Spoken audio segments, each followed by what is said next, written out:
Hello, I'm Brent Joyce, Chief Investment Strategist at BMO Private Investment Council. It's Friday, May 3rd.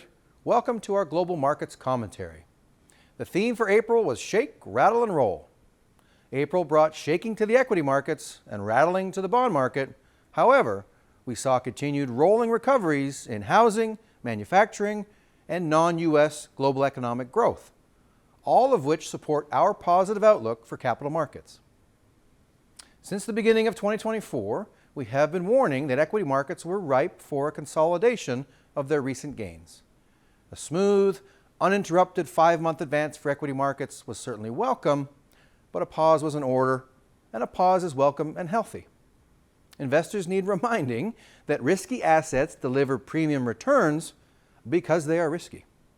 Remove the uncertainty, i.e. that markets only go up, and complacency will drive the premium opportunity away.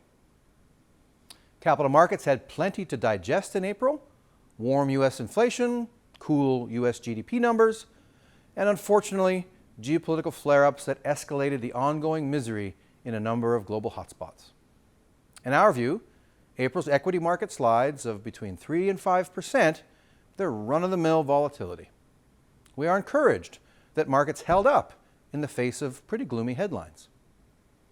However, much of April's real story was not so plainly visible. When we look deeper, some of the data reveals silver linings.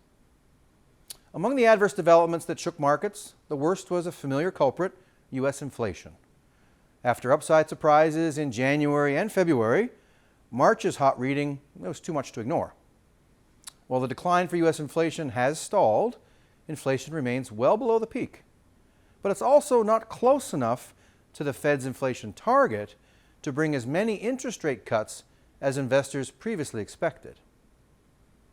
Adding to the bad vibes from the U.S. data was a seemingly weak Q1 U.S. GDP number, as U.S. economic growth for the first quarter slowed more than expected. This combination of warmer inflation and cooler growth, it brought the naysayers out, calling it stagflation. Let me be very clear. The data does not support this moniker. 1.6% real GDP growth is far from recession. But more importantly, inside the GDP report were several silver linings. The negativity stemmed from less government spending and more imports than exports. The true heart of the U.S. economy, consumers and businesses, that remains strong. If this is a lousy GDP report, give me more. Given profligate government spending and ballooning deficits, lower spending by Uncle Sam, that's more than just a silver lining, that's very good news. And when the US dollar is strong, like it has been, you expect more imports and fewer exports. This too is a silver lining. Cheaper imports bring lower inflation, and they transfer demand, i.e. economic growth, to the US's trading partners. We want U.S. growth to slow somewhat to ease inflation. For the rest of the world, aka the U.S.'s trading partners, we want to see stronger growth. That's part of a global soft landing. And this is exactly what the April data showed. Most importantly, though, April's equity market declines, they were held at bay by better than expected corporate earnings growth. Earnings are always the most critical equity market driver, and that they were the backstop for markets reinforces our pro-equities stance. Overly bullish expectations, stretched valuations, and complacency have been concerns we've held for several months. April brought some unwind to those conditions, and we see that as a healthy development for equity markets. We continue to see the backdrop as positive for stocks.